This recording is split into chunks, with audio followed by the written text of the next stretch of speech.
아빠, 4살 동자승이 큰 스님 바짓가랑이를 붙잡자 사찰이 발칵 뒤집혔다. 동자승의 절규로 드러난 큰 스님의 충격적인 과거. 산중의 정막을 깨는 것은 풍경 소리가 아니었다. 신경질적으로 울려대는 사무실의 전화벨 소리였다. 해발 800m 깎아지른 절벽 아래 자리 잡은 심원사의 오후는 그렇게 균열이 가고 있었다. 종무소의 책상 앞에 앉아있던 명진 스님은 미간을 찌푸리며 수화기를 들었다. 수화기 너머에서 들려오는 목소리는 다급했고 동시에 무책임했다. 그러니까 그 아이를 굳이 이 산속까지 데리고 오시겠다는 겁니까? 명진은 곤란한 기색을 숨기지 않았다. 상대방은 시청 복지과의 담당자라고 했다. 고아원에 자리가 없고 위탁 가정도 구해지지 않는다는 뻔한 레퍼토리였다. 하지만 심원사는 수행도량이지 보육원이 아니었다. 명진이 거절의 말을 입 밖으로 내뱉으려는 찰나 닫혀있던 방문이 열리며 서늘한 바람이 밀려들었다. 주지 스님인 법운이었다. 올해로 65. 법운은 심원사의 기둥이자 이 지역 불교계의 거목이었다. 흐트러짐 없는 승복 매무새와 날카로운 눈매는 보는 이로 하여금 절로 고개를 숙이게 만드는 위엄이 있었다. 명진은 황급히 수화기를 가슴으로 눌러 막으며 자리에서 일어났다. 스님, 시청에서 또 연락이 왔습니다. 갈 곳 없는 아이가 하나 있는데 잠시만 맡아달라고 떼를 씁니다. 법운은 묵묵히 창밖을 응시했다. 늦가을에 비가 추적추적 내리고 있었다.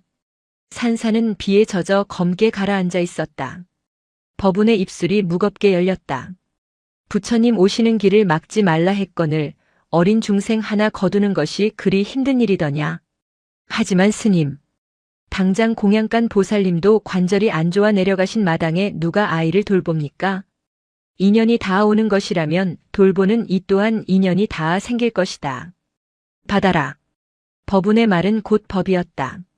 명진은 한숨을 삼키며 수화기에 대고 오라고 통보했다. 그것이 모든 파란의 시작인 줄은 꿈에도 모른 채였다. 2시간 뒤 낡은 승합차 한 대가 빗길을 뚫고 일주문을 통과했다. 차에서 내린 복지사 여자는 쫓기듯 아이의 짐 가방 하나를 내려놓고는 서류 몇 장을 명진에게 건넸다. 이름은 정윤우입니다. 4살이고요. 부모님이 사고로 돌아가신 뒤 친척들도 연락이 닿지 않아서. 여자는 아이의 눈을 마주치지 않으려 애쓰는 듯 했다. 명진의 시선이 여자 뒤에 숨어있는 아이에게 닿았다. 왜소한 체구, 비에 젖은 머리카락, 그리고 유난히 크고 맑은 눈망울. 아이는 겁에 질린 표정으로 낯선 사찰의 풍경을 둘러보고 있었다. 회색빛 기와와 검은 단청, 그리고 빗물 냄새가 아이를 위압했다.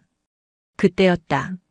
대웅전에서 저녁 예불을 알리는 범종 소리가 울려 퍼지기 시작했다. 웅장한 종소리에 아이가 흠친 몸을 떨었다. 그리고 대웅전 계단을 천천히 내려오는 한 남자를 보았다. 법운 스님이었다. 뒷짐을 지고 내려오는 그의 걸음걸이는 평소처럼 당당했다. 법운은 마당에 서 있는 낯선 아이를 발견하고는 걸음을 멈췄다. 그의 시선이 아이에게 고정되었다. 순간 법운의 미간이 미세하게 일그러졌다. 명진은 그 찰나의 표정 변화를 놓치지 않았다. 평생을 태산처럼 흔들림 없이 살아온 법운이었다. 그가 고작 어린아이 하나를 보고 동요하다니. 명진은 의아함을 느꼈다. 법운은 마치 보지 말아야 할 것을 본 사람처럼 혹은 믿을 수 없는 유령을 마주한 사람처럼 굳어 있었다. 아이는 법운을 빤히 올려다보았다. 아이의 눈동자에 법운의 모습이 가득 찼다. 정적이 흘렀다. 빗소리마저 지워진 듯한 고요함 속에서 아이의 입술이 달싹였다. 아빠. 작지만 명확한 발음이었다. 마당에 있던 명진과 지나가던 행자승, 그리고 복지사마저 그 소리를 똑똑히 들었다. 모두의 시선이 법운에게 쏠렸다. 아이는 망설임 없이 법운에게 달려갔다. 마치 오랫동안 헤어졌던 부모를 다시 만난 듯한 몸짓이었다. 아이가 법운의 승복 자락을 와락 껴안았다. 흙탕물이 튀어 법운의 정갈한 승복을 더럽혔지만 아이는 아랑곳하지 않았다. 고개를 들어 법운을 올려다보며 아이는 다시 한번 불렀다. 물기가 어린 그러나 확신에 찬 목소리였다. 아빠. 사찰의 시간이 정지했다. 법운의 얼굴에서 핏기가 완전히 사라졌다. 그는 반사적으로 뒷걸음질 쳤다. 아이의 작은 손이 승복 자락에서 미끄러져 허공을 허우적댔다. 법운은 아이를 밀쳐내듯 떼어놓고는 비명 같은 신음을 삼키며 뒤로 물러섰다. 그의 눈동자가 심하게 흔들리고 있었다. 이게 무슨... 법운은 말을 끝맺지 못했다. 그는 도망치듯 몸을 돌려 요사체 스님들의 거처 쪽으로 사라졌다. 그 뒷모습은 평소에 위험 있는 주지 스님의 것이 아니었다. 죄를 들킨 죄인의 비루한 뒷모습에 가까웠다. 덩그러니 남겨진 아이는 빗속에서 울음을 터뜨리지도 않은 채 멀어지는 법운의 등을 멍하니 바라보고 있었다. 명진은 멍해진 정신을 가다듬으며 아이를 바라보았다. 이 아이는 누구인가? 그리고 법운 스님은 왜 저토록 공포에 질린 얼굴을 했는가? 심원사에 굳게 닫혀있던 비밀의 문틈이 4살배기 아이의 한마디에 쩍하고 갈라지고 있었다. 법운이 사라진 후 사찰은 기묘한 긴장감에 휩싸였다. 스님들은 삼삼오오 모여 수군거리기 시작했다. 수행자로서 구업을 짓지 말아야 한다는 계율조차 호기심 앞에서는 무력했다. 들었어? 그 아이가 주지 스님 보고 아빠라고 했다던데. 그냥 아이가 뭘 모르고 한 소리겠지. 스님 나이가 몇이신데. 하지만 주지 스님 반응이 이상했잖아. 마치 귀신이라도 본 것처럼 하얗게 질리셔서. 공양간에서 일하는 처사제가 신도가 낮게 속삭이자 젊은 스님 하나가 주위를 두리번거리며 말을 보탰다. 사실 주지 스님 젊었을 때 꽤나 미남이셨다지 않습니까? 속세의 인연이 전혀 없었으리라는 법은 없죠. 쉿, 말 조심하게. 벽에도 귀가 있어. 소문은 걷잡을 수 없이 번져나갔다. 명진은 애써 태어난 척하며 아이 윤우를 챙겼다. 윤우는 낯선 환경에 적응하지 못하고 계속해서 법운이 사라진 쪽만 바라보고 있었다. 명진은 윤우를 데리고 따뜻한 물수건으로 얼굴을 닦아주었다. 아이의 피부는 얇고 투명했다. 윤우야, 아까 그 스님을 왜 아빠라고 불렀니? 명진이 조심스럽게 물었다. 윤우는 동그란 눈을 깜빡이며 대답했다. 엄마가 그랬어. 엄마가? 응. 저기 가면 아빠 있다고. 명진의 등골이 서늘해졌다. 엄마가 시켰다니. 그렇다면 이것은 우연이나 아이의 착각이 아니란 말인가. 명진은 더 묻고 싶었지만 윤우는 입을 다물고는 품에서 꼬질꼬질해진 인형 하나를 꺼내 만지작거릴 뿐이었다. 그 시각 법운은 자신의 방인 염화실에 틀어박혀 있었다. 그는 문을 걸어 잠그고 아무도 들이지 말라고 엄명을 내렸다. 방 안은 어둠으로 가득 찼지만 법운은 불을 켜지 않았다. 그는 벽에 걸린 달마도 아래 앉아 가쁜 숨을 몰아쉬고 있었다. 심장이 터질 듯이 뛰었다. 30년이 지났다. 강산이 3번이나 변하고 자신의 머리카락이 하얗게 셀 만큼 긴 세월이었다. 그 모든 기억을 땅속 깊이 묻고 그 위에 불상을 세웠다고 믿었다. 그런데 그 견고한 탑이 고작 아이의 한마디에 무너져 내리고 있었다. 아빠. 그 단어가 귓가에서 이명처럼 윙윙거렸다. 아이의 눈. 그 눈이 너무나도 닮아 있었다. 자신이 그토록 사랑했고 그토록 잔인하게 버렸던 여인. 서연의 눈망울과 똑같았다. 아니야. 그럴 리가 없어. 법운은 고개를 세차게 저었다. 연도를 계산해 보아도 맞지 않는다. 서연과 헤어진 것은 30년 전이다. 저 아이는 고작 4살이다. 물리적으로 자신의 아이일 수가 없다. 그런데 왜 아이는 나를 보고 아빠라고 불렀는가? 그리고 왜 저 아이에게서 서연의 모습이 겹쳐 보이는가? 공포는 무지에서 오는 것이 아니라 어설픈 앓매서 온다. 법운은 자신이 저지른 과거의 업보가 어떤 형태로든 돌아왔음을 직감했다. 다음 날 아침 예불 시간이었다. 법운은 평소처럼 법당에 나타나지 않았다. 대신 명진이 예불을 주관했다. 스님들은 주지 스님의 부재에 동요하면서도 목탁 소리에 맞춰 독경을 이어갔다. 윤우는 법당 구석에 쭈그리고 앉아 있었다. 스님들이 절을 올리는 모습을 신기한 듯 바라보던 아이가 갑자기 자리에서 벌떡 일어났다. 그리고 법당 문을 열고 밖으로 나갔다. 명진은 예불 도중이라 아이를 잡지 못했다. 잠시 후 예불을 마치고 나온 명진은 윤우가 보이지 않자 당황하여 찾아다니기 시작했다. 윤우야, 윤우야. 사찰 곳곳을 뒤지던 명진은 뜻밖의 장소에서 아이를 발견했다. 그곳은 일반인의 출입이 금지된 법운 스님의 처소한 마당이었다. 윤우는 마당 한 구석에 핀 구절초 앞에 쪼그리고 앉아 있었다. 명진이 다가가려는데 안에서 법운이 문을 열고 나왔다. 법운은 밤새 한숨도 못 잤는지 눈이 퀭하고 수염이 거뭇하게 자라 있었다. 법운이 윤우를 발견하고 멈칫했다. 윤우는 법운을 보고 해맑게 웃었다. 아빠, 꽃. 윤우가 꺾은 구절초를 법운에게 내밀었다. 법운의 손이 떨렸다. 그는 꽃을 받지 않고 차갑게, 아주 차갑게 말했다. 누가 너더러 아빠라 부르라 시켰느냐. 서리빨 같은 목소리였다. 윤우가 놀라 움찔했다. 법운은 아이에게 시선을 고정한 채 마치 신문하듯 물었다. 누가 시킨 것이냐? 말해라. 그때 윤우의 입에서 나온 말은 법운을 다시 한번 절망의 구렁텅이로 밀어넣었다. 엄마가. 아빠는 꽃 좋아한다고 했어. 법운은 숨을 멈췄다. 구절초. 그것은 서연이 가장 좋아하던 꽃이자 법운이 출가하기 전 그녀에게 마지막으로 선물했던 꽃이었다. 이 사실을 아는 사람은 세상에 단 두 사람, 자신과 서연뿐이었다. 법운은 비틀거리며 기둥을 잡았다. 명진이 놀라 뛰어왔다. 스님, 괜찮으십니까? 법운은 명진의 부축을 뿌리치고 아이를 노려보며 소리쳤다. 저 아이를 당장 내 눈앞에서 치워라. 다시는 내 근처에 얼씬도 못하게 해. 그것은 수행자의 목소리가 아니었다. 공포에 질린 짐승의 울부짖음이었다. 법운의 격렬한 거부 반응 이후 윤우는 요사체의 가장 구석진 방에 머물게 되었다. 명진은 행자승 한 명을 붙여 아이를 감시하듯 돌보게 했다. 하지만 아이는 마치 보이지 않는 실에 이끌리듯 끊임없이 법운의 흔적을 찾아다녔다. 며칠 뒤 비가 그치고 맑은 해가 떴을 때였다.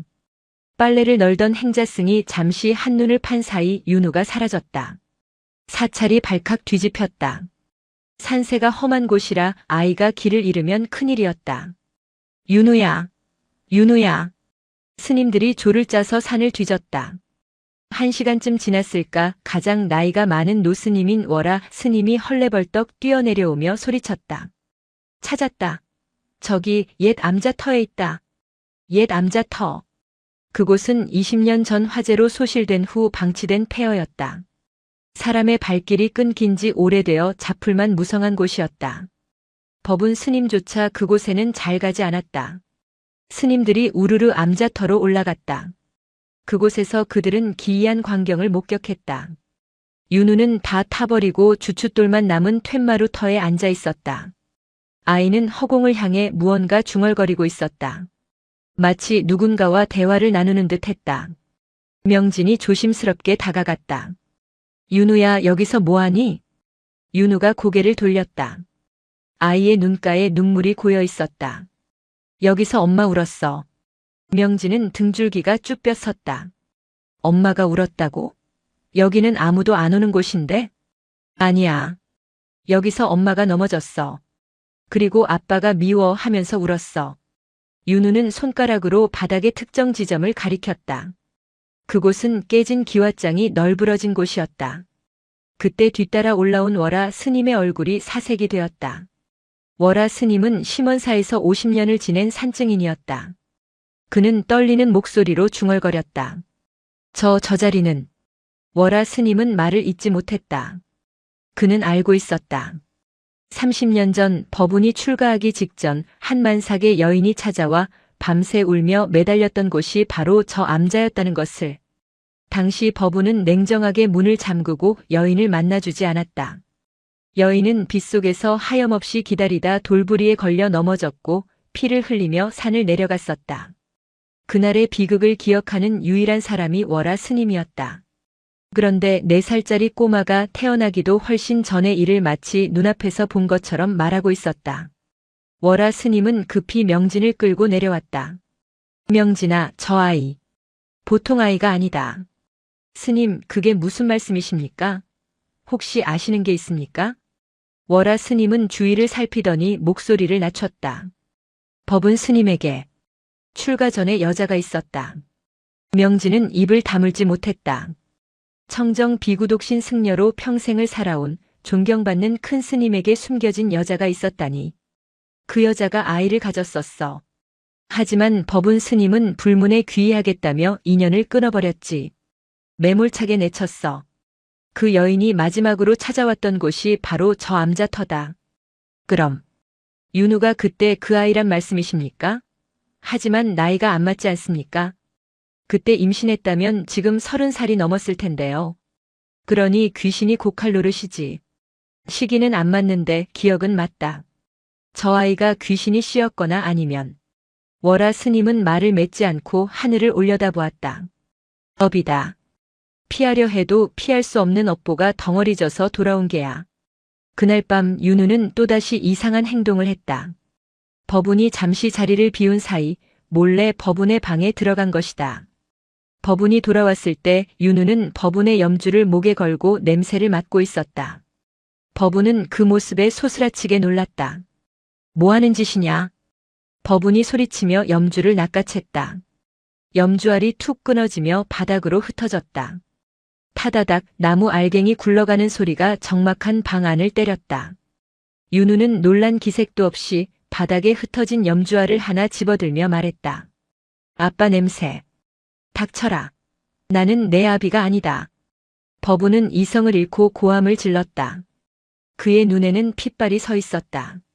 내 눈앞에서 사라지라 하지 않았느냐. 왜 자꾸 나타나서 나를 괴롭히는 게냐? 법운은 아이의 어깨를 잡고 흔들었다. 아이의 작은 몸이 이리저리 흔들렸다. 그때 아이의 입에서 나온 말은 법운의 심장을 멈추게 만들었다. 미안해. 그것은 아이의 말투가 아니었다. 성인 여자의 체념하고 슬퍼하는 듯한 말투였다. 미안해. 당신 힘들게 해서. 법운은 감전된 듯 손을 떼고 뒤로 주저앉았다. 그 목소리. 30년 전 자신이 매몰차게 이별을 통보했을 때 그녀가 마지막으로 남겼던 말이었다. 서연아? 법운의 입술이 파르르 떨렸다. 바닥에 주저앉은 법운과 영문을 모르겠다는 표정으로 다시 돌아온 윤우. 방 안에는 끊어진 염주알들만이 두 사람 사이에 끊어진 인연을 대변하듯 흩어져 있었다. 법운은 공포에 질려 뒷걸음질 쳤다. 이것은 현실이 아니다. 환각이다. 하지만 아이의 존재는 너무나 뚜렷했다. 아이는 단순한 고아가 아니었다. 자신이 버린 과거가 자신이 외면한 진실이 사람의 형상을 하고 찾아온 것이었다. 법운은 깨달았다. 아무리 깊은 산속으로 숨어도 아무리 두꺼운 승복으로 감싸도 자신이 지은 죄의 냄새는 지울 수 없다는 것을. 그리고 그 죄는 이제 대가를 요구하고 있었다. 밖에서는 다시 비가 내리기 시작했다. 빗소리는 마치 누군가의 흐느낌처럼 사찰을 적셨다. 진실의 문이 열렸고 그 안에는 감당할 수 없는 비극이 도사리고 있었다. 이제 돌이킬 수 없었다. 소문은 발 없는 말이 되어 산사를 넘어 마을까지 내려갔다. 심원사주지 스님에게 숨겨둔 아들이 있다는 이야기는 호사가들의 입을 타고 살을 덧붙여 괴담처럼 번졌다. 신도들의 발길이 눈에 띄게 줄었다. 일요법회에 참석한 신도들의 눈빛에는 존경심 대신 의구심이 서려 있었다. 법운은 그 모든 시선을 감내하며 침묵했다. 아니, 감내하는 것이 아니라 외면하고 있었다. 그는 식음을 전폐하고 염화실에 틀어박혀 참선에 들었으나 명진은 알 수 있었다. 스님의 참선은 마음을 비우는 것이 아니라 과거의 망령과 싸우는 처절한 사투라는 것을. 밤이 깊었다. 명진은 잠들지 못하고 뒤척이다가 마당으로 나왔다. 산사의 밤 공기는 차가웠다. 그때 어둠 속에서 누군가의 인기척이 느껴졌다. 요사체 툇마루의 월화 스님이 홀로 앉아 담배를 태우고 있었다. 절에서는 금기시되는 행위였으나 노스님은 아랑곳하지 않고 허공으로 희뿌연 연기를 내뱉었다. 잠이 안 오느냐? 월화 스님의 목소리는 갈라져 있었다. 명진이 쭈뼛거리며 다가가 앉았다. 스님, 정말 저 아이가 법운 스님의 핏줄입니까? 월화 스님은 타들어가는 담배꽁초를 바닥에 비벼 껐다. 불똥이 튀며 사그라들었다. 핏줄인지 아닌지는 중요하지 않다. 중요한 건 인과다. 씨를 뿌렸으니 열매가 맺힌 것이고 빚을 졌으니 빚쟁이가 찾아온 것이지. 하지만 30년이라는 시간의 공백은 어떻게 설명합니까? 귀신이 쉬지 않고서야 저 어린애가 그때 일을 그리 상세히 알 리가 없습니다. 월화 스님은 깊은 한숨을 쉬며 밤하늘을 올려다보았다. 구름에 가려 달빛조차 희미했다. 그때 그 여인 이름이 서연이라 했지. 참으로 곱고 단아한 처자였다. 법운이 출가하겠다고 선언했을 때 그녀는 이미 뱃속에 생명을 품고 있었어. 만삭의 몸으로 이산비탈을 기어올라와 매달렸지. 제발 한 번만 얼굴을 보여달라고. 아이가 태어나면 아비 얼굴이라도 알게 해달라고. 명진은 침을 꿀꺽 삼켰다. 법운은 독했어. 불도에 방해가 된다며 문전박대했지. 내가 몰래 주먹밥이라도 쥐어 보내려 했는데 그녀는 자존심이 강한 여자였어. 내 호의를 거절하고 비틀거리며 내려가더구나. 그 뒷모습이 마치 죽으러 가는 사람 같았다. 월화 스님의 눈가가 젖어 있었다. 그 후로 소식이 끊겼어. 죽었는지 살았는지 아이는 낳았는지. 법운은 그 후로 30년 동안 저토록 혹독하게 수행만 하며 살았다. 죄책감을 덮으려고 스스로를 학대한 게지. 그런데 이제 와서 저 아이가 나타나 아빠라고 부르니 그 30년 수행이 다 모래성이 된 게야. 그때였다. 닫혀있던 염화실 문이 벌컥 열렸다. 수척해진 법운이 걸어 나왔다. 며칠 사이 10년은 늙어버린 듯한 모습이었다. 그의 손에는 낡은 가방 하나가 들려 있었다. 명진아. 법운의 목소리는 건조했다. 날이 밝는 대로 아이를 데리고 내려가거라. 명진이 놀라 벌떡 일어났다. 어디로 말입니까? 이 지역 말고 아주 멀리. 서울이나 부산 쪽에 있는 보육원을 알아봐라. 다시는 이곳을 찾지 못하게. 내 눈에 띄지 않는 곳으로. 그것은 추방 명령이었다. 자신의 과거를 상기시키는 존재를 눈앞에서 치워버리겠다는 이기적인 도피였다. 명진이 항변하려 했으나 법운의 눈빛이 너무나 서늘하여 입을 다물 수밖에 없었다. 업보가 두려워 도망치는 겁니까? 월화 스님이 툭 던지듯 말했다. 법운의 어깨가 움찔했다. 그러나 그는 뒤돌아보지 않고 차갑게 대꾸했다. 수행자의 길에 방해가 되는 마장을 쳐내는 것뿐입니다. 법운은 다시 방으로 들어가 문을 걸어 잠갔다. 문이 닫히는 소리가 마치 단두대에 칼날이 떨어지는 소리처럼 섬뜩하게 울렸다. 다음 날 아침 명진은 무거운 마음으로 윤우의 짐을 챙겼다. 윤우는 영문도 모른 채 명진이 가방에 옷을 넣는 모습을 지켜보고 있었다. 스님, 우리 어디가? 천진난만한 질문이 명진의 가슴을 후벼 팠다. 명진은 차마 대답하지 못하고 고개를 돌렸다. 이 어린 것을 또다시 낯선 곳에 버려야 한다니. 부처님의 자비는 어디에 있는가? 떠날 채비를 마친 명진이 윤우의 손을 잡고 마당으로 나왔다. 그때 윤우가 갑자기 명진의 손을 뿌리쳤다. 안 가. 윤우야, 말 들어야지. 더 좋은 곳으로 가는 거야. 싫어. 아빠한테 인사할 거야. 아빠가 가지 말라고 하면 안 갈 거야. 윤우는 다람쥐처럼 재빠르게 염화실 쪽으로 달려갔다. 명진이 황급히 뒤쫓았다. 윤우야, 거기 가면 안 돼. 하지만 아이는 이미 염화실 문 앞에 도착해 있었다. 윤우는 고사리 같은 손으로 굳게 닫힌 문을 두드렸다. 아빠, 문 열어줘. 나가기 싫어. 아빠랑 살 거야. 안에서는 아무런 인기척이 없었다. 윤우는 포기하지 않고 문을 두드렸다. 쿵쿵거리는 소리가 새벽의 정적을 깼다. 아빠, 잘못했어. 내가 염주 끊어서 그래. 꽃 꺾어서 그래. 다신 안 그럴게. 그러니까 문 열어줘. 아이의 울음 섞인 목소리가 애처롭게 울려 퍼졌다.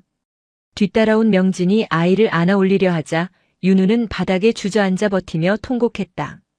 엄마가 거짓말쟁이 아니라고 했어. 절에 가면 그 사람이 지켜줄 거라고 했단 말이야. 그 순간 문이 열렸다. 법운이었다. 그는 승복조차 제대로 갖춰 입지 못한 흐트러진 모습이었다. 그의 눈은 충혈되어 있었고 입술은 바르르 떨리고 있었다. 그만하거라. 법운의 목소리는 갈라져 있었다. 윤우는 울음을 뚝 그치고 법운을 올려다보았다. 아빠, 나는 내 아비가 아니다.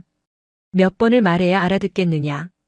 법운은 고통스러운 표정으로 아이를 내려다보았다. 너는 나를 잘못 찾아왔다. 내 어미가 누구인지는 모르겠으나 나에게는 자식이 없다. 그러니 제발 떠나다오. 그것은 명령이 아닌 애원에 가까웠다. 제발 내 죄의식 좀 건드리지 말고 사라져달라는 비겁한 호소였다. 윤우가 코를 훌쩍이며 품속에서 무언가를 꺼냈다. 꼬깃꼬깃 접힌 낡은 사진 한 장이었다. 엄마가 이거 주면서 그랬어. 이 사람이 널 버리지는 않을 거라고. 윤우가 내민 사진을 본 법운의 눈이 크게 확장되었다. 떨리는 손으로 사진을 받아들었다. 빛바랜 흑백 사진 속에는 젊은 시절의 법운과 환하게 웃고 있는 서연이 나란히 서 있었다. 출가하기 전 두 사람이 가장 행복했던 시절 찍은 유일한 사진이었다. 법운의 다리에 힘이 풀렸다. 그는 그 자리에 무릎을 꿇었다. 사진 속의 서연이 자신을 보고 웃고 있었다. 잔인하게도 이걸 내가 어떻게 해. 윤우가 다가와 법운의 젖은 눈가를 작은 손으로 닦아주었다. 엄마가 죽기 전에 그랬어. 아빠가 아니어도 아빠처럼 안아줄 거라고. 냄새도 좋고 따뜻한 사람이라고. 아빠가 아니라고? 법운은 혼란스러웠다.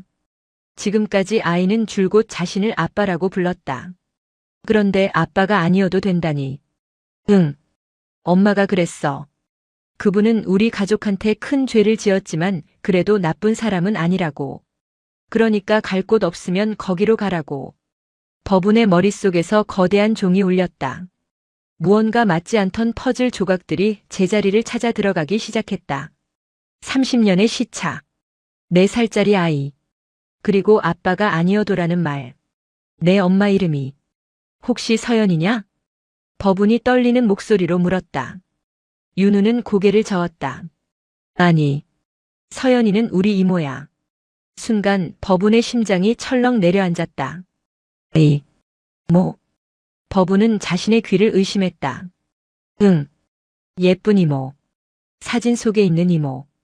윤우의 대답은 명료했다. 법운은 현기증을 느꼈다.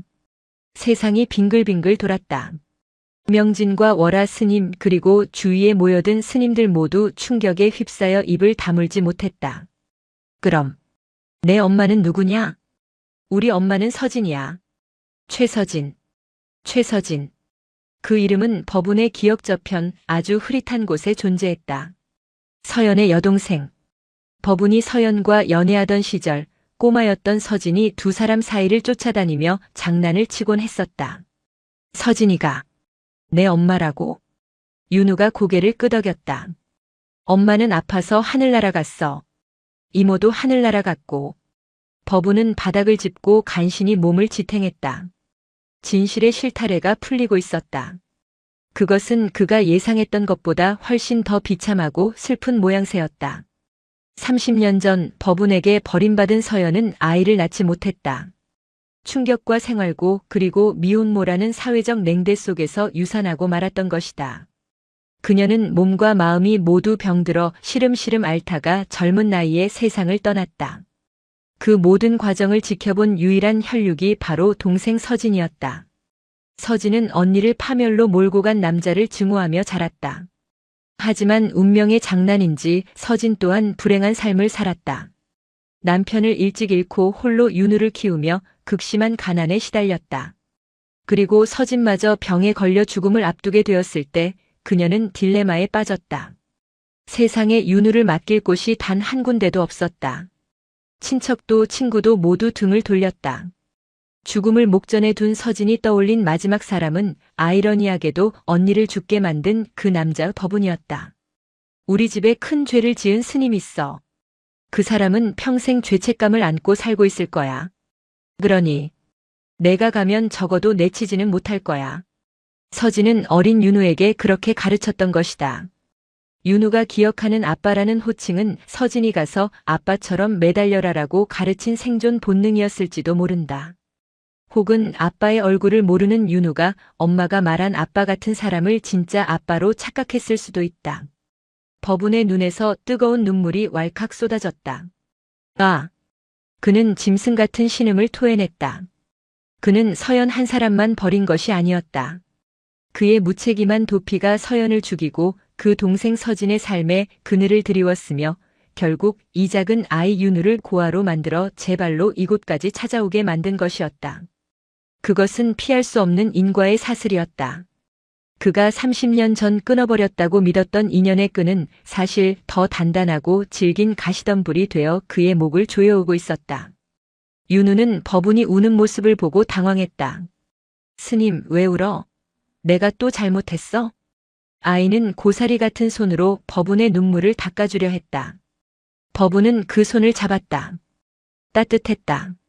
자신이 차갑게 외면했던 30년의 세월이 그 작은 손바닥 안에 고스란히 담겨 있었다. 아니다. 내가 잘못한 게 아니야. 법운은 오열했다. 모든 스님이 보는 앞에서 가장 높은 자리에 있던 큰 스님이 가장 낮은 자세로 무너져 내렸다. 내가 죄인이다. 씻을 수 없는 죄인이야. 법운은 윤우를 와락 껴안았다. 처음이었다. 아이가 사찰에 온 지 일주일 만에, 그리고 30년 만에 처음으로 그는 자신이 도망쳤던 과거를 품에 안았다. 미안하다. 정말 미안하다. 법운의 승복이 아이의 눈물과 콧물, 그리고 자신의 회한 어린 눈물로 얼룩졌다. 빗장이 풀린 댐처럼 터져나온 감정은 멈출 줄을 몰랐다. 명진과 월하 스님은 고개를 돌려 눈시울을 붉혔다. 마당에 있는 모든 이가 숙연해졌다.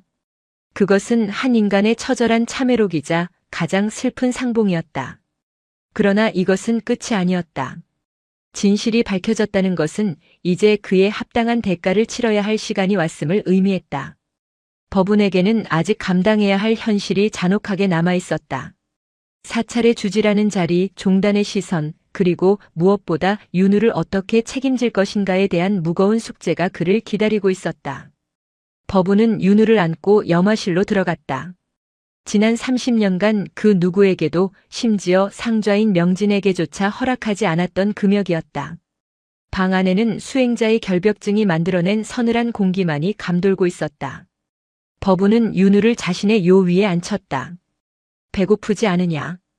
법운의 목소리는 낯설 정도로 부드러웠다. 윤우는 고개를 끄덕였다. 법운은 명진을 불렀다. 문 밖에서 대기하던 명진이 들어왔을 때 그는 자신의 눈을 의심했다. 평생 무채색의 음식만 씹어 삼키던 스님이 아이를 위해 따뜻한 밥과 국을 직접 챙기고 있었다. 죽을 쑤어 오너라. 아이가 먹기 좋게 아주 묽게. 스님, 하지만 이곳은 수행 공간입니다. 아이를 계속 여기에 두실 수는. 명진아. 법운이 말을 끊었다. 이 아이는 손님이 아니다. 내 업이다. 내 업을 내가 데리고 있겠다는데 누가 감히 토를 단다는 말이냐. 명진은 법운의 눈에서 흔들리지 않는 결기를 읽었다. 그것은 더 이상 도망자의 눈빛이 아니었다. 명진은 조용히 합장하고 물러갔다. 윤우가 죽을 먹는 동안 법운은 아이를 찬찬히 뜯어보았다. 꼬질꼬질한 옷소매, 거칠어진 손등, 영양 상태가 좋지 않아 푸석한 머릿결. 그 모든 것이 서진이 겪었을 가난과 고통의 증거였다. 법운의 가슴 한구석이 욱신거렸다. 자신이 고매한 척 부처의 말씀을 논하며 차를 마시고 향을 피우던 그 시간 동안 이 아이와 아이의 어미는 지옥 같은 현실을 견뎌내고 있었다. 맛있어? 윤우가 입가에 밥풀을 묻힌 채 물었다. 응. 아빠가 준 거라 맛있어. 법운은 아빠라는 호칭을 정정하지 않았다. 아니, 정정할 수 없었다. 비록 생물학적 아버지는 아닐지라도 아이가 세상에 태어나 유일하게 기댈 곳으로 선택한 존재가 자신이라면 그 무게를 견뎌야 했다. 그날 밤 법운은 잠든 윤우의 머리맡에 앉아 밤새 염주를 굴렸다. 하지만 그가 외는 것은 불경이 아니었다. 그것은 뒤늦은 참회이자 앞으로 닥쳐올 시련에 대한 각오였다. 사찰의 밤은 깊었지만 법운의 방에는 처음으로 사람의 온기가 돌았다. 그러나 그 온기를 시기하듯 밖에서는 차가운 바람이 불어오고 있었다. 법운이 윤우를 거두기로 했다는 소식은 사찰 내 권력 구조에 즉각적인 파동을 일으켰다. 심원사의 총무를 맡고 있는 자승 스님은 이 기회를 놓치지 않았다. 자승은 겉으로는 법운을 깎듯이 모시는 척했지만 속으로는 차기 주지 자리를 호시탐탐 노리고 있었다. 그는 사찰 소유의 땅을 개발업자에게 넘겨 뒷돈을 챙기려는 계획을 가지고 있었으나 청렴하고 깐깐한 법운 때문에 번번이 가로막혀 있었다. 자승은 주요 소임자 스님들을 다실로 불러 모았다. 이게 말이나 됩니까? 신성한 수행 도량에 출처 불분명한 아이를 그것도 주지 스님 방에 들이시다니요. 자승이 혀를 차며 분위기를 잡았다. 재물을 담당하는 스님이 맞장구를 쳤다. 신도들 사이에서 벌써 말이 많습니다. 주지 스님이 숨겨둔 자식이라느니 파괴승이라느니 이대로 가다가는 시주가 끊길 판입니다. 우리가 나서야 합니다. 도량의 청정함을 지키기 위해서라도 읍소해야지요. 자승의 눈이 뱀처럼 번들거렸다. 그는 도량의 청정함이라는 명분을 내세워 법운을 주지 자리에서 끌어내릴 심산이었다. 윤우는 그에게 있어 굴러들어 온 최고의 명분이었다. 다음 날 자승을 필두로 한 소임자 스님들이 법운의 염화실을 찾았다. 스님 드릴 말씀이 있습니다. 법운은 문을 열고 그들을 맞았다. 윤우는 법운의 뒤에 숨어 스님들을 겁먹은 눈으로 바라보았다. 말해보거라. 아이를 내보내십시오.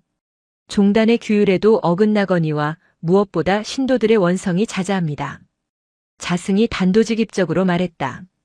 법운은 차분하게 응수했다. 갈 곳 없는 구하다. 부처님의 자비가 닿지 않는 곳이 없다 하였는데 절에서 아이 하나 못 거둔다니 그게 무슨 말법 같은 소리냐. 자비도 정도가 있는 법입니다. 사사로운 정에 이끌려 대중의 수행을 방해하고 계시지 않습니까? 혹시 세간의 소문대로 이 아이가 스님의 핏줄이라도 되는 겁니까? 자승이 비꼬듯 물었다. 법운의 눈썹이 꿈틀했다. 핏줄이면 거두고 남이면 내친단 말이냐? 너희가 입고 있는 승복이 부끄럽지도 않으냐? 스님이야말로 부끄러움을 아십시오. 지금 당장 아이를 내보내지 않으면 저희도 가만히 있지 않겠습니다. 종단 감찰부에 정식으로 제소하겠습니다. 이것은 명백한 협박이었다. 법운은 자승의 눈 뒤에 숨겨진 탐욕을 읽었다. 저들은 아이가 문제가 아니었다. 아이를 핑계로 자신을 몰아내려는 것이었다. 마음대로 하거라. 나는 이 아이를 지키는 것이 지금 내 수행이다. 법운이 문을 닫아버렸다. 자승은 닫힌 문을 노려보며 씩씩거렸다. 좋습니다. 어디 끝까지 가봅시다. 전쟁의 서막이었다. 사찰은 이제 부처의 도량이 아니라 욕망이 충돌하는 전장이 되어가고 있었다. 불행은 겹쳐서 온다고 했던가.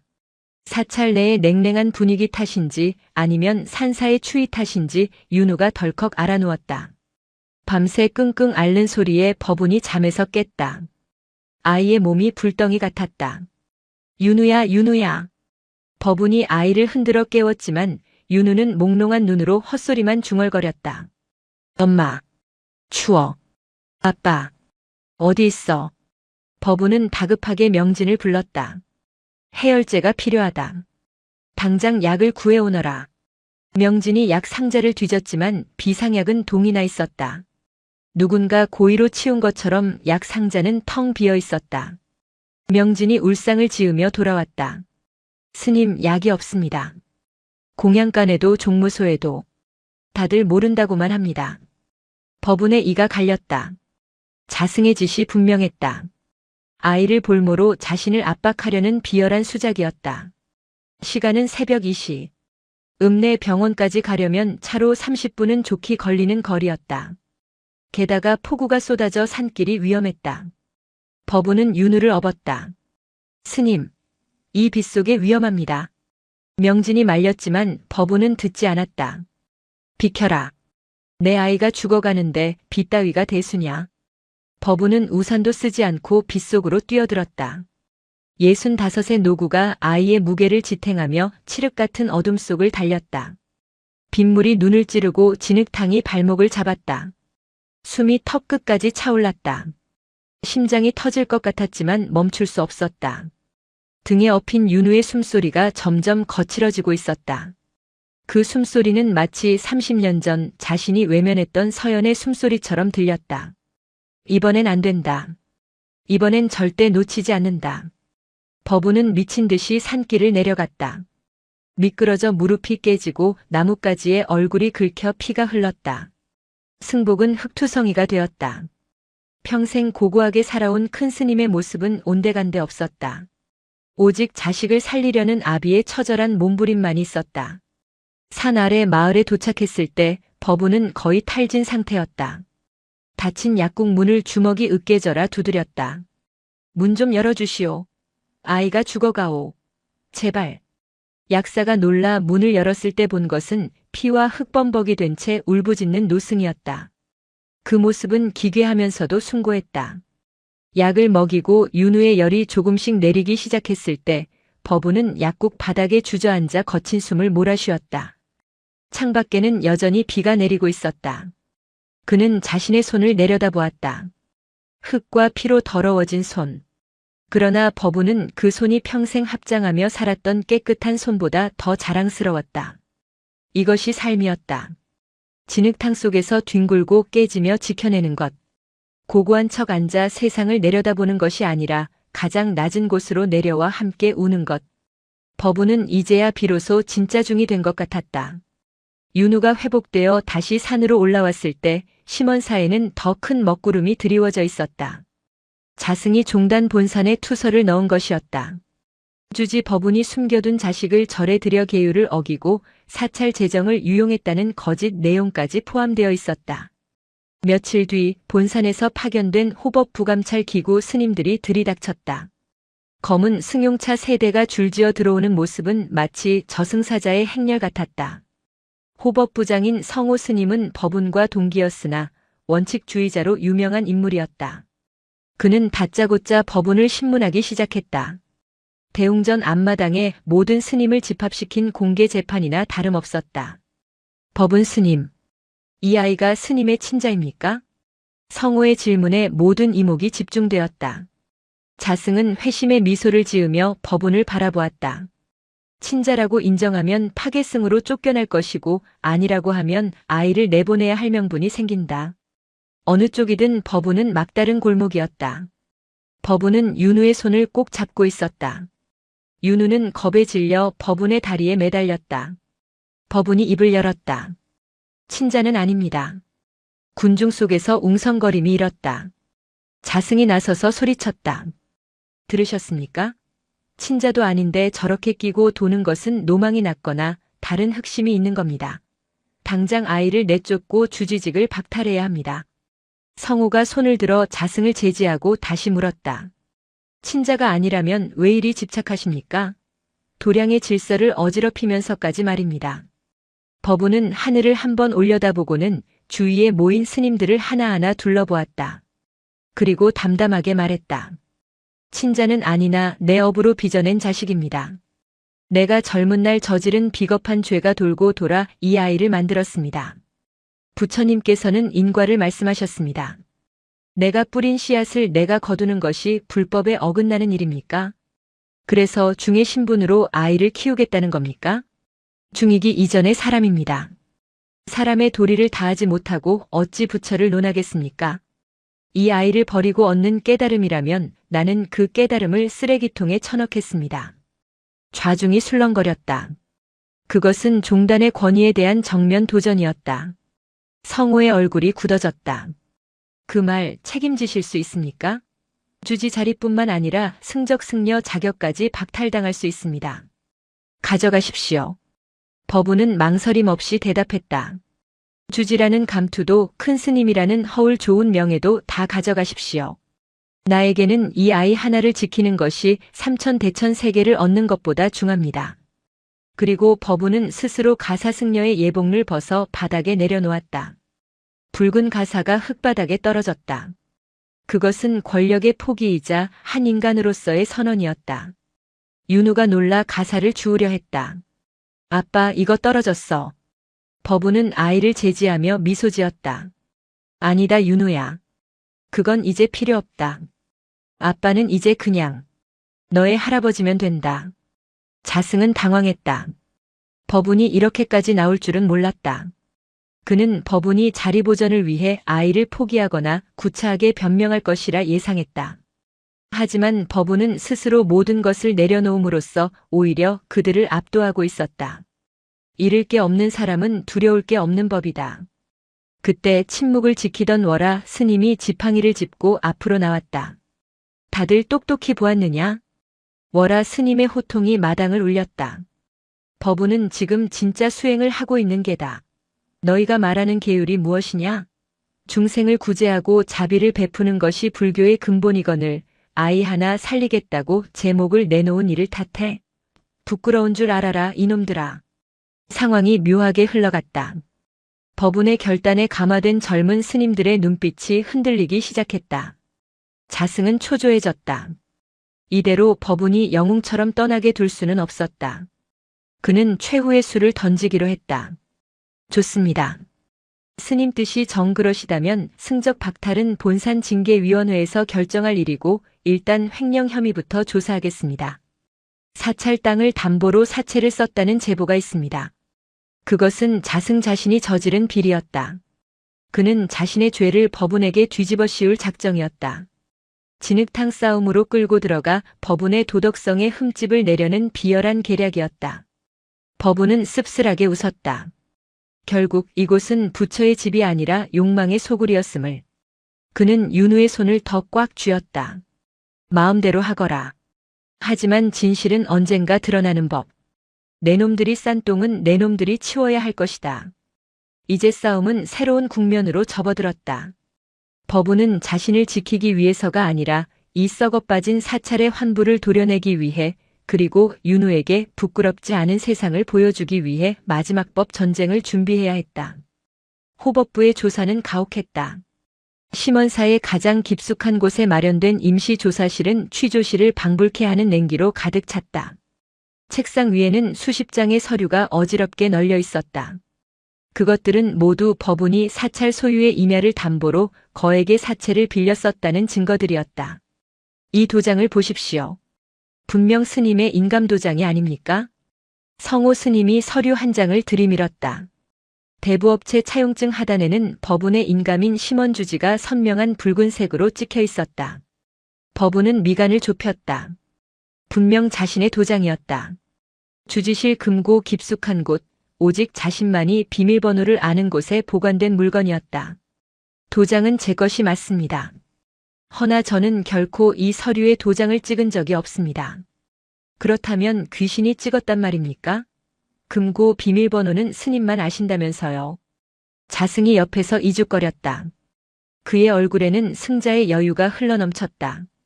아마도 그 숨겨둔 아이를 키울 양육비가 필요하셨겠지요. 노후 자금도 챙기셔야 했을 테고.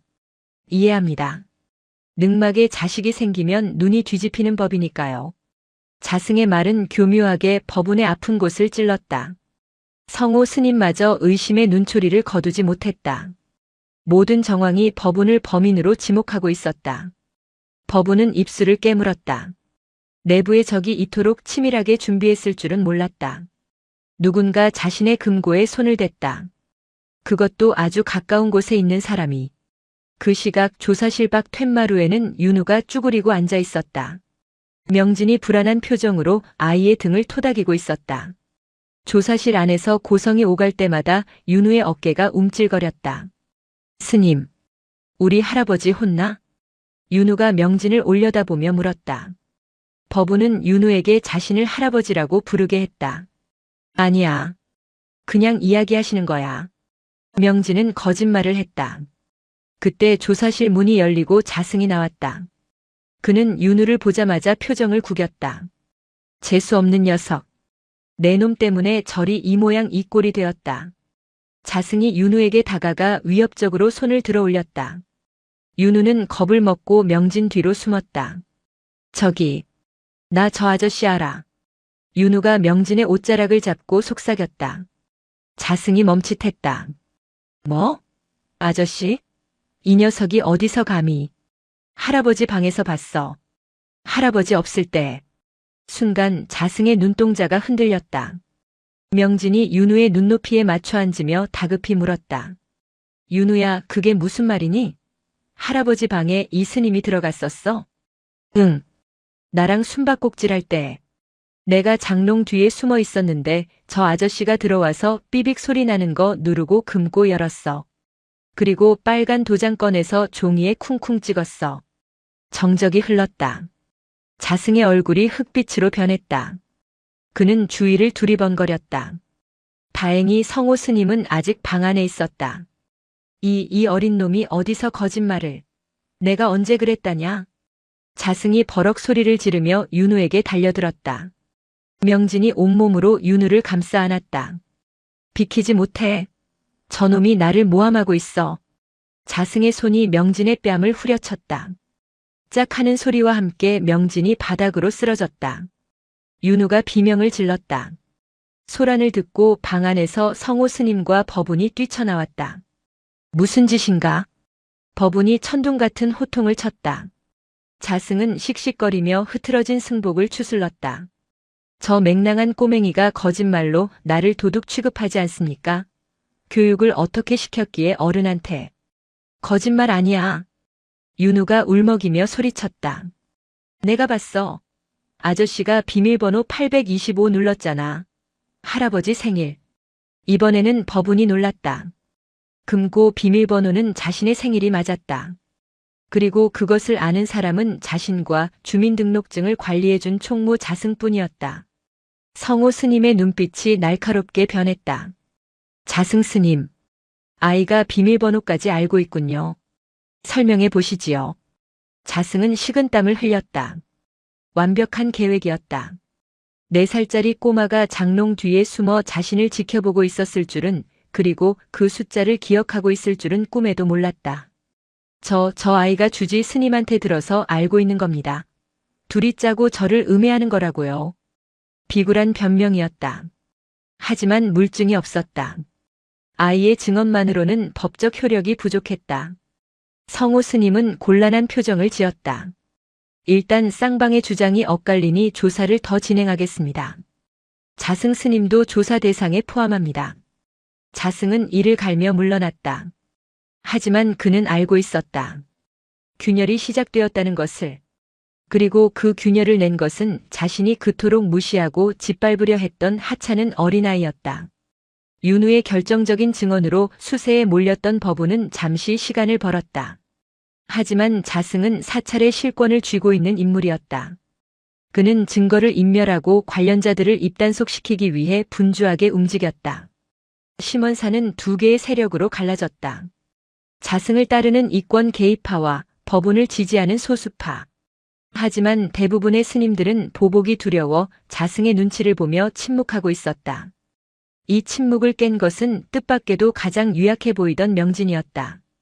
자승에게 뺨을 맞은 모욕감 때문이 아니었다. 그는 보았다. 자신을 감싸 안으려던 법운의 등과 진실을 말하기 위해 떨면서도 소리쳤던 윤우의 용기를. 명진은 한밤중에 월화 스님의 처소를 찾았다. 스님, 이대로 당하고만 있을 수는 없습니다. 월화 스님은 낡은 경전을 덮으며 명진을 바라보았다. 내가 무엇을 할 수 있겠느냐. 자승은 뱀 같은 놈이다. 함부로 덤볐다가는 뼈도 못 추린다. 제가 총묵과 장부를 빼내오겠습니다. 장부? 자승 스님은 꼼꼼한 성격입니다. 분명 횡령한 내역을 어딘가에 따로 기록해 두었을 겁니다. 이중장부가 있을 겁니다. 위험한 도박이었다. 만약 들킨다면 명진은 절에서 쫓겨나는 것은 물론 절도죄로 고발당할 수도 있었다. 하지만 명진의 눈은 결의로 불타오르고 있었다. 윤우가 제게 가르쳐 주었습니다. 작고 힘없는 존재도 진실 앞에서는 당당할 수 있다는 것을요. 저도 이제 제 밥값은 해야겠습니다. 그날 새벽 명진은 자승이 자리를 비운 틈을 타 종무소에 잠입했다. 어둠 속에서 손전등 불빛에 의지의 서류함을 뒤졌다. 하지만 그 어디에도 이중장부는 없었다. 시간이 없었다. 곧 예불 시간이었다. 스님들이 움직이기 시작하면 들키는 건 시간 문제였다. 초조해진 명진의 이마에 땀방울이 맺혔다. 어디에 숨겼을까? 나라면 어디에? 그때 윤우의 말이 떠올랐다. 아저씨가 삐빅 소리 나는 거 누르고 금고 열었어. 주지실 금고 외에 종무소 바닥에도 비밀 금고가 하나 더 있었다. 자승이 개인적으로 설치한 것이었다. 명진은 바닥에 깔린 카펫을 걷어냈다. 예상대로 네모난 금고 문이 드러났다. 하지만 비밀번호를 몰랐다. 명진은 절망했다. 여기서 포기해야 하는가? 그 순간 책상 위에 놓인 달력이 눈에 들어왔다. 자승의 탁상 달력에는 특정 날짜의 붉은 동그라미가 쳐져 있었다. 부처님 오신 날도 명절도 아닌 평범한 날짜들. 11월 24일. 오늘이었다. 그리고 작년 달력에도 재작년 달력에도 같은 날짜에 표시가 되어 있었다. 명진은 떨리는 손으로 번호를 눌렀다. 1124. 빅-마이너스 에러입니다. 아니었다. 명진은 다시 생각했다. 자승이 가장 중요하게 여기는 것. 돈, 권력, 그리고 자기 자신. 명진은 자승의 승적 번호 뒷자리를 떠올렸다. 입문할 때 동기였던 자승의 번호를 그는 외우고 있었다. 3849. 띠리릭. 경쾌한 소리와 함께 금고 문이 열렸다. 명진은 숨을 삼켰다. 금고 안에는 현금 뭉치와 함께 검은색 가죽 수첩이 하나 들어 있었다.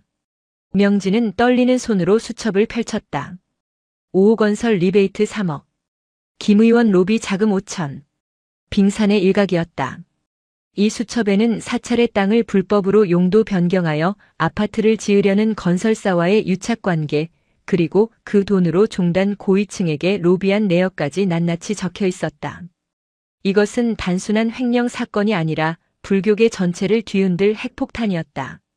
명진은 수첩을 품에 안고 종무소를 빠져나왔다. 새벽 공기가 차가웠지만 그의 가슴은 뜨겁게 뛰고 있었다.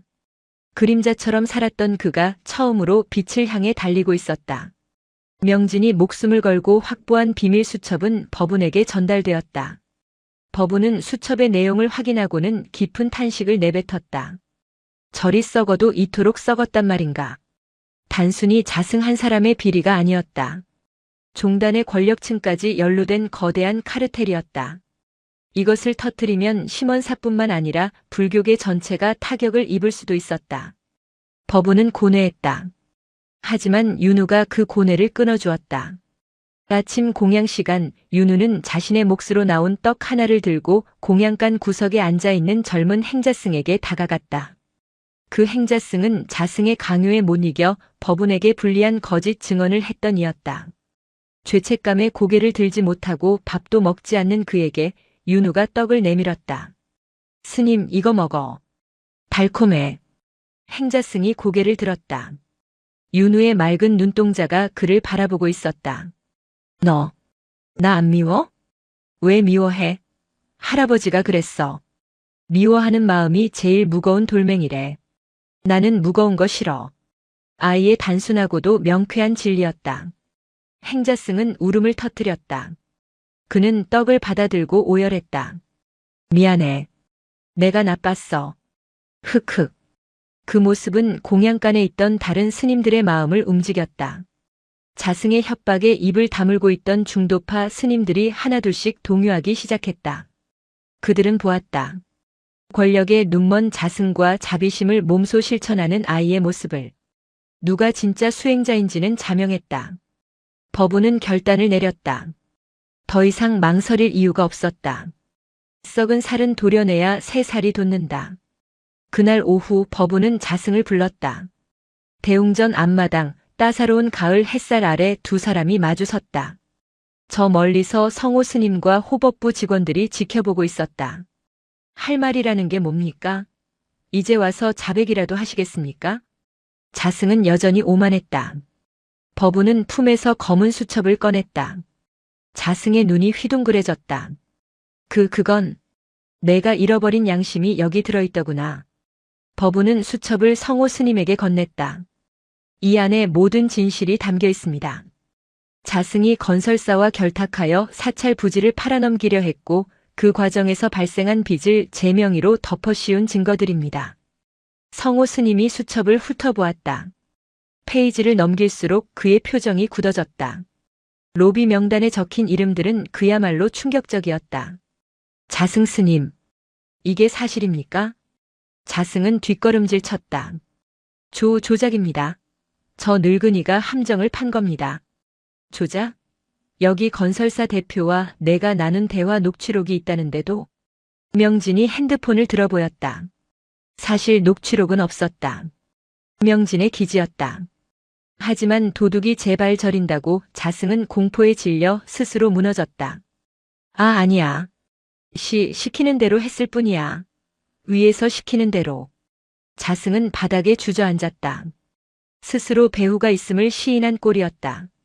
스님들이 웅성거리며 자승을 손가락질했다. 저런 파렴치한 자가 총무라니. 부처님 팔아서 제 뱃속 채운 놈. 분노한 대중의 목소리가 터져나왔다. 호법부 직원들이 자승을 포위했다. 자승은 발버둥 쳤지만 소용없었다. 이거 나. 내가 누군지 알아? 내 뒤에 누가 있는지 아냐고. 자승이 끌려가며 내뱉는 악다구니는 추악이 그지없었다. 사찰을 지배하던 검은 그림자가 걷히는 순간이었다. 법우는 그 모습을 씁쓸하게 바라보았다. 승리했지만 상처투성이인 승리였다. 그때 윤우가 법운의 손을 잡았다. 할아버지, 이제 안 싸워도 돼? 그래. 이제 끝났다.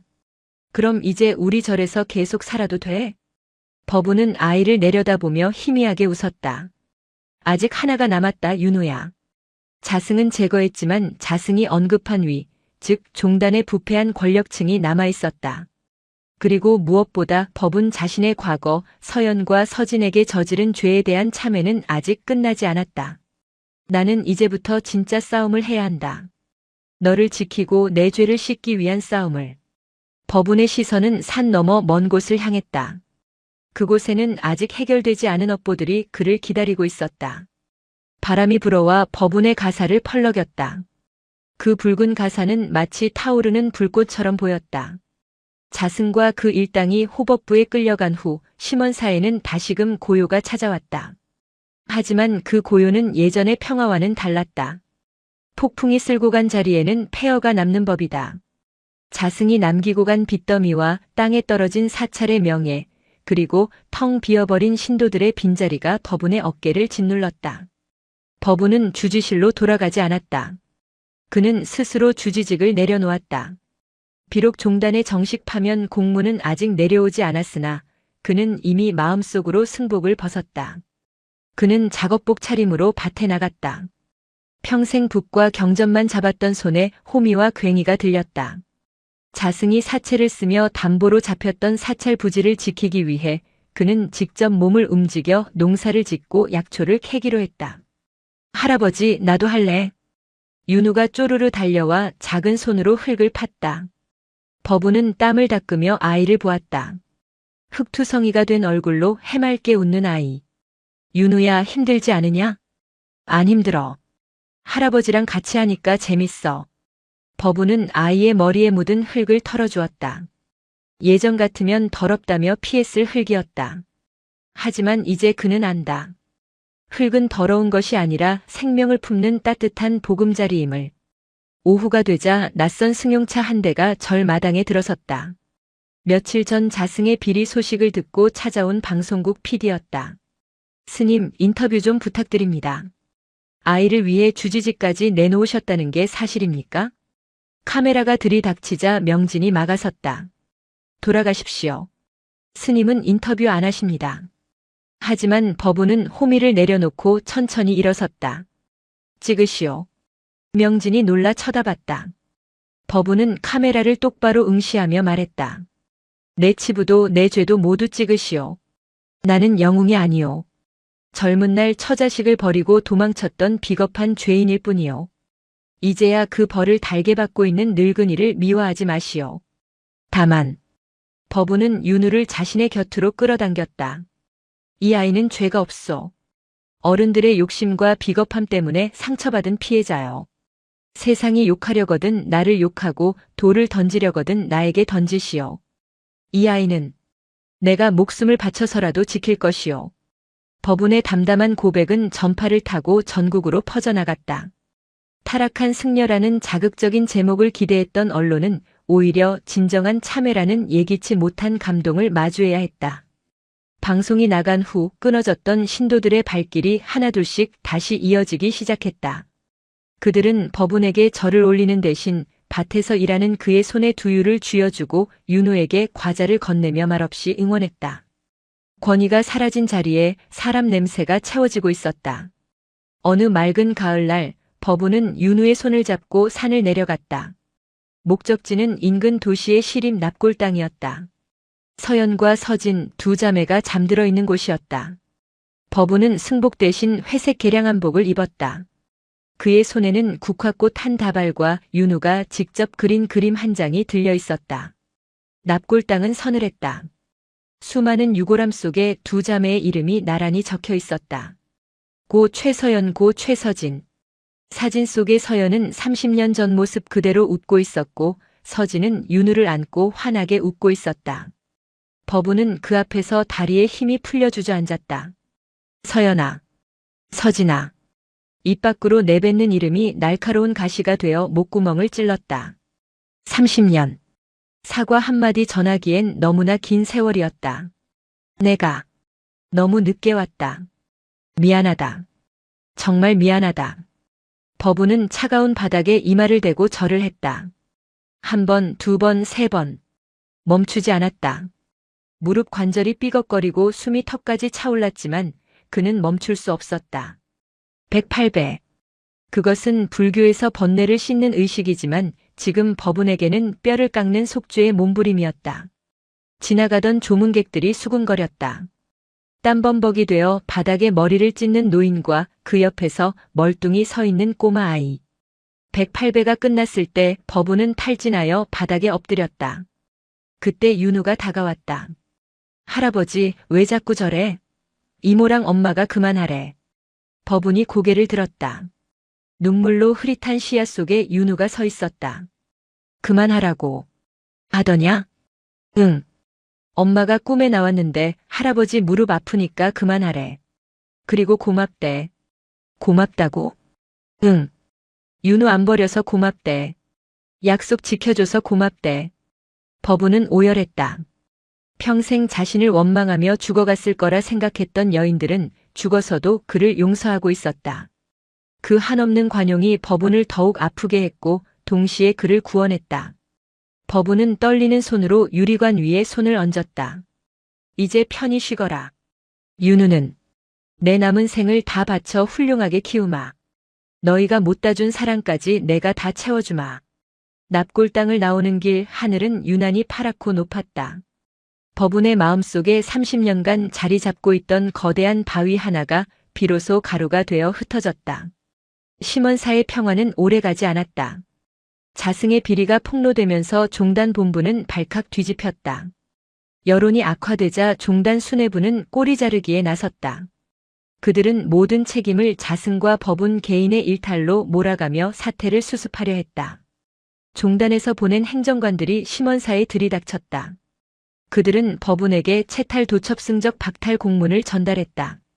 법운 스님, 오늘부로 귀하는 조계종 승려의 자격을 상실했습니다. 따라서 심원사 주지 자격도 자동 박탈됩니다. 일주일 내로 사찰을 비워주십시오. 예상했던 일이었다. 법운은 덤덤하게 공문을 받아들었다. 알겠습니다. 떠나지요. 그리고 행정관이 차가운 눈으로 윤우를 가리켰다. 저 아이는 우리가 데려가겠습니다. 법운의 눈빛이 변했다. 그게 무슨 소리요? 이 사태의 원인이 저 아이에게 있지 않습니까? 언론에 노출된 아이를 스님이 계속 데리고 있으면 종단 이미지만 더 실추됩니다. 저희가 운영하는 보육시설로 보내 조용히 살게 할 겁니다. 그것이 아이를 위해서도 좋습니다. 누구 맘대로. 법운이 소리쳤다. 이 아이는 물건이 아니오. 종단 이미지 세탁하라고 있는 도구가 아니란 말이오. 법적으로 스님은 저 아이와 아무런 관계가 없습니다. 친자도 아니고 입양 절차를 밟은 것도 아니지 않습니까? 저희가 구청과 협의해서 긴급 보호 조치를 취할 겁니다. 행정관이 신호를 보내자 건장한 사내 2명이 윤우에게 다가갔다. 싫어. 안 가. 할아버지. 윤우가 비명을 지르며 도망쳤다. 법운이 몸을 날려 사내들을 막아섰다. 손대지 마라. 내 시체를 넘기 전에는 못 데려간다. 노인네가 힘으로 하시겠다. 사내가 법운을 거칠게 밀쳤다. 법운은 힘없이 바닥으로 나뒹굴었다. 윤우가 울면서 법운에게 달려들었다. 할아버지 때리지 마. 나쁜 놈들아. 아이가 고사리 같은 주먹으로 사내의 다리를 때렸다. 사내가 귀찮다는 듯 윤우의 뒷덜미를 잡아 들어 올렸다. 이거나. 허공에 뜬 윤우가 발버둥 쳤다. 법운은 피가 거꾸로 솟는 것을 느꼈다. 평생 수행하며 억눌러왔던 분노가 폭발했다. 그는 옆에 있던 빗자루를 집어들고 사내에게 달려들었다. 내 손자 내려놔라, 이 짐승 같은 놈들아. 하지만 늙은 노인의 힘으로는 건장한 장정들을 당해낼 수 없었다. 법운은 다시 바닥에 처박혔다. 입안이 터져 비릿한 피맛이 났다. 끌고 가. 행정관의 지시에 윤우가 검은 승합차로 끌려갔다. 할아버지, 할아버지. 처절한 아이의 울음소리가 멀어졌다. 법운은 흙바닥을 기어가며 차 꽁무니를 향해 손을 뻗었다. 윤우야, 윤우야. 안 된다. 승합차는 매정하게 산길을 내려갔다. 남겨진 법운은 땅을 치며 통곡했다. 부처도 법도 정의도 없는 세상이었다. 오직 힘의 논리만이 존재하는 잔혹한 현실 앞에 그는 다시 한번 무력함을 느꼈다. 윤우가 끌려간 곳은 종단에서 운영하는 외딴 보육원이었다. 겉으로는 복지시설이었지만 실상은 종단의 문제아들이나 버려진 아이들을 격리하는 수용소나 다름없었다. 법운은 망연자실에 있을 수만은 없었다. 그는 아픈 몸을 이끌고 산을 내려왔다. 하지만 그가 향한 곳은 경찰서도 구청도 아니었다. 법으로는 그들을 이길 수 없음을 알았기 때문이다. 법운은 마을 회관으로 갔다. 그곳에는 평소 그가 밭일하며 막걸리 한 잔씩 나눠 마시던 마을 노인들과 이장님이 있었다. 이장님, 도와주십시오. 법운이 무릎을 꿇었다. 마을 사람들이 기겁하며 그를 일으켜 세웠다. 아니 큰 스님, 이게 무슨 짓입니까? 제 손자를 종단 놈들이 잡아갔습니다. 제가 힘이 없어 아이를 뺏겼습니다. 제발 도와주십시오. 법운의 눈물 어린 호소에 마을 사람들의 눈빛이 달라졌다. 그들은 보았다. 지난 몇 달간 법운이 보여준 진심을, 권위를 내려놓고 흙을 만지며 아이를 위해 헌신하던 그 모습을. 아니, 지들이 뭔데 남의 식구를 잡아가? 종단이면 다야? 청년회장이 주먹을 불끈 쥐었다. 갑시다. 우리가 가서 되찾아옵시다. 소식은 삽시간에 퍼졌다. 명진 스님이 SNS에 올린 아이를 납치해간 종단의 만행이라는 글이 폭발적인 조회수를 기록했다. 네티즌들이 들고 일어났고 인근 사찰에 깨어있는 스님들도 합세했다. 다음 날 보육원 앞에는 수백 명의 사람들이 모여들었다. 마을 주민들은 트랙터를 끌고 와 정문을 막았고 시민들은 촛불을 들었다. 아이를 돌려내라. 종단은 각성하라. 행정관은 당황했다. 고작 힘없는 노인 하나 밟으려 했는데 일이 걷잡을 수 없이 커져버린 것이다. 경찰까지 출동했지만 트랙터로 바리케이드를 친 성난 농심을 뚫을 수는 없었다. 문 열어. 법운이 선두에 섰다. 그의 뒤에는 수백 명의 사람들이 있었다. 더 이상 그는 혼자가 아니었다. 압박을 견디다 못한 보육원 측이 결국 정문을 열었다. 법운이 뛰어들어갔다. 로비 구석에 웅크리고 있던 윤우가 법운을 보고 달려나왔다. 할아버지, 윤우야. 두 사람은 서로를 부둥켜 안고 놓지 않았다. 카메라 플래시가 터지고 사람들의 박수와 환호성이 터져나왔다. 법운은 윤우를 안고 당당하게 걸어 나왔다. 행정관이 앞을 가로막으려 하자 이장님이 괭이를 들고 나섰다. 비키시오. 한 번만 더 이부자 건드리면 그땐 괭이로 밭갈듯 갈아버릴 테니. 그 서슬 퍼런 기세에 행정관은 슬그머니 뒤로 물러났다. 이것은 법의 승리가 아니었다. 상식과 인류애의 승리였다. 심원사로 돌아오는 트럭 짐칸에서 법운은 윤우를 무릎에 앉히고 밤하늘을 올려다보았다. 수많은 반딧불이가 그들의 길을 비추고 있었다. 할아버지, 이제 안 헤어지는 거지? 윤우가 불안한 듯 물었다. 법운은 아이의 손을 꽉 잡았다. 그래. 이제 아무도 우리를 떼어놓지 못한다. 부처님이 와도 안 된다. 법운의 목소리에는 확신이 차 있었다. 그는 이제 알았다. 진짜 도량은 건물이 아니라 사람의 마음속에 있으며 진짜 불법은 경전이 아니라 서로를 지키려는 마음에 있음을. 그렇게 법운과 윤우는 다시 집으로 돌아왔다. 하지만 그 집은 예전의 차가운 절이 아니었다. 세상에서 가장 따뜻하고 튼튼한 요새였다. 폭풍이 지나간 심원사에는 기이한 평화가 찾아왔다. 종단은 여론의 질타를 견디지 못하고 법운에 대한 승적 박탈 처분을 슬그머니 철회했다. 대신 무기한 정직이라는 솜방망이 처분을 내렸으나 법운에게는 그마저도 의미가 없었다. 그는 이미 마음속에서 승려라는 관직을 내려놓은 지 오래였기 때문이다. 법운은 더 이상 법상에 올라 설법을 하지 않았다. 대신 그는 매일 아침 작업복을 입고 암자터로 향했다. 30년 전 서연이 울며 내려갔던 그 비탈길, 그리고 윤우가 엄마의 환영을 보았던 그 폐허였다. 할아버지, 여기다가는 뭐 심을 거야? 윤우가 호미를 들고 물었다. 구절초를 심자꾸나. 내 이모가 좋아했던 꽃이다.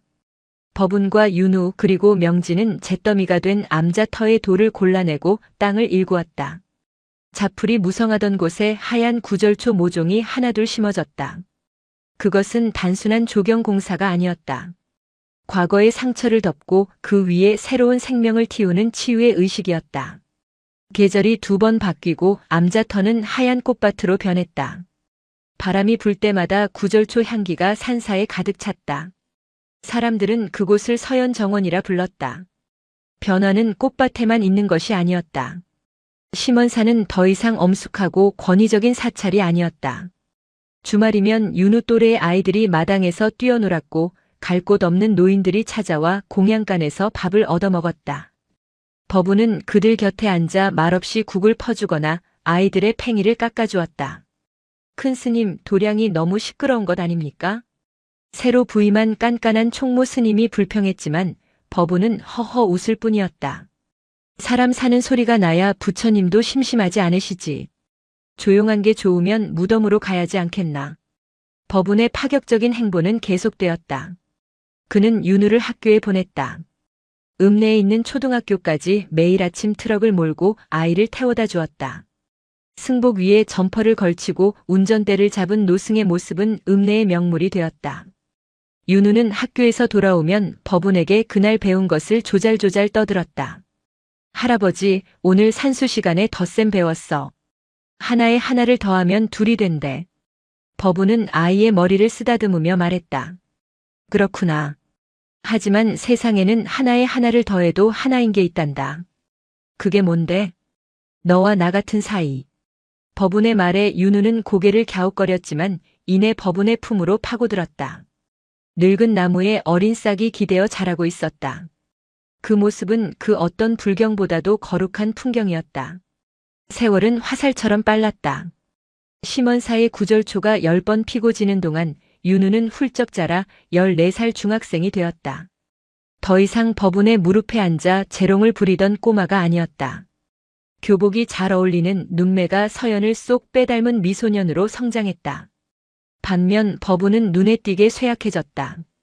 꼿꼿하던 허리는 굽었고 지팡이 없이는 거동이 불편했다. 평생 수행으로 다져진 몸이었지만 세월과 마음의 빚이 깎아먹은 생명력은 어쩔 수 없었다.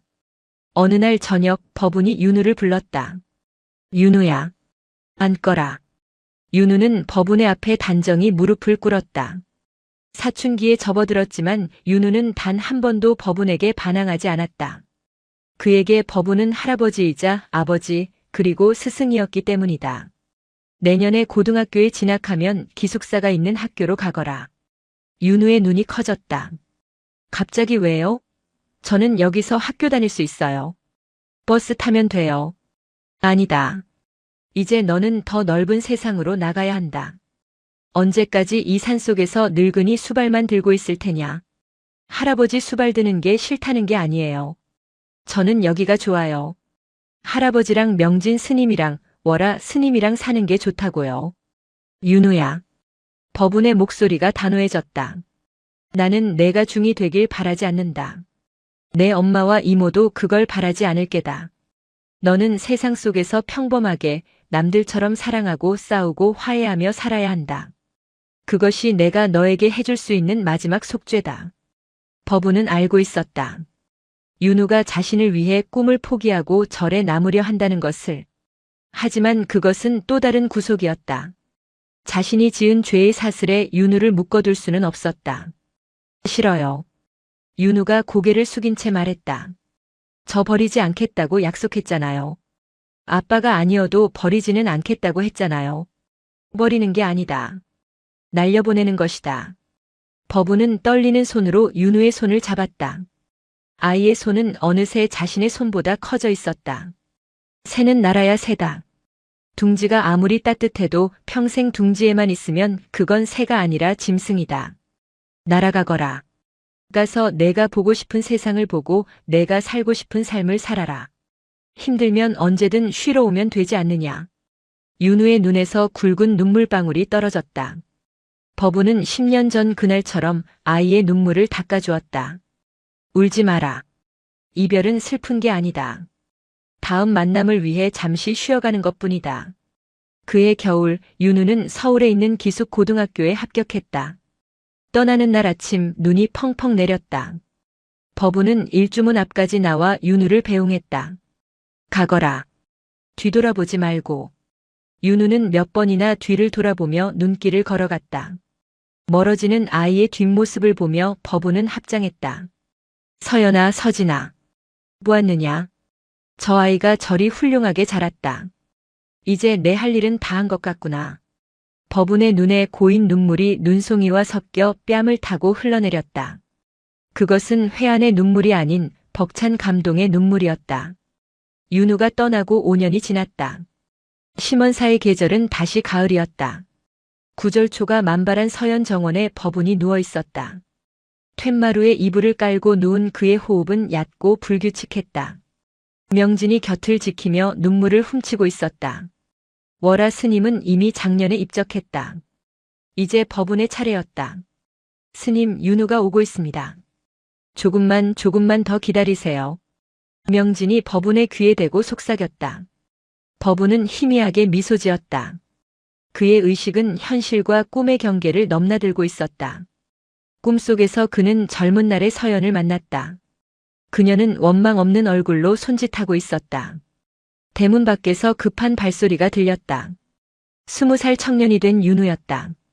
대학생이 된 윤우는 강의를 듣다 말고 비보를 듣고 달려왔다. 땀범벅이 된 윤우가 툇마루로 뛰어올랐다. 할아버지. 법운이 감았던 눈을 천천히 떴다.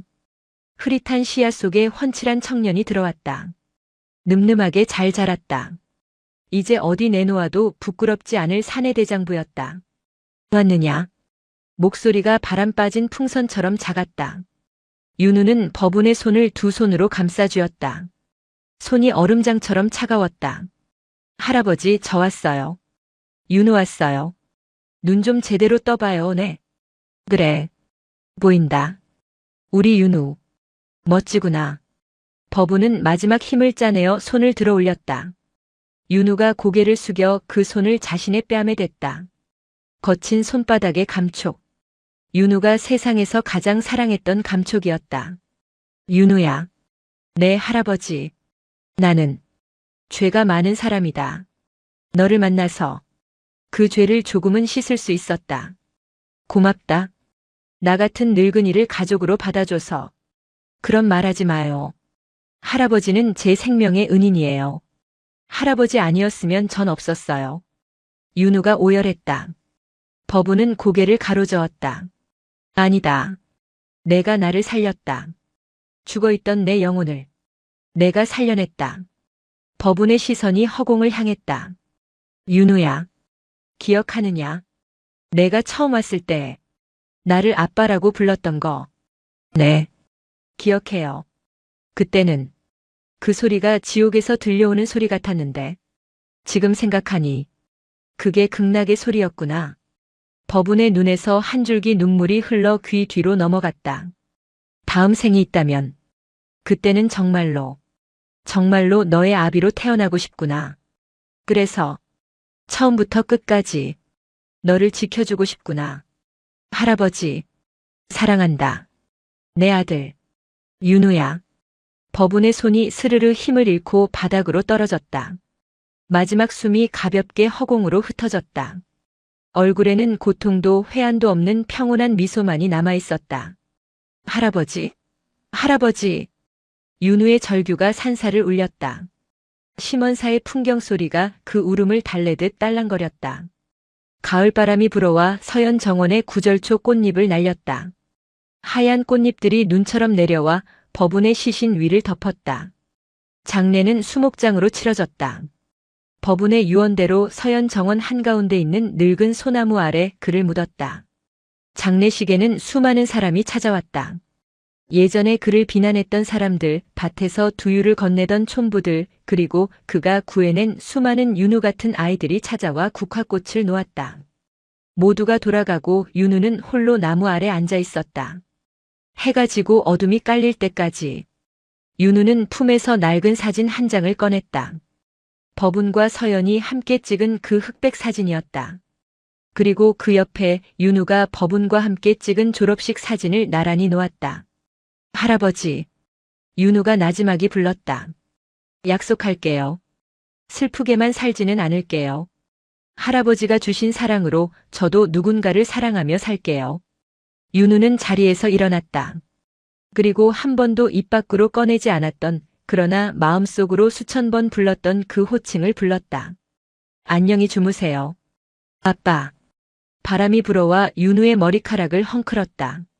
마치 법운이 쓰다듬는 것 같았다. 윤우는 미소 지으며 산을 내려갔다. 그의 등 뒤로 붉은 노을이 깔리고 있었다. 그것은 끝이 아니라 또 다른 시작을 알리는 장엄한 빛이었다. 영상이 마음에 드셨다면 구독과 좋아요, 댓글 부탁드립니다. 부탁드립니다. 부탁드립니다. 부탁드립니다. 부탁드립니다.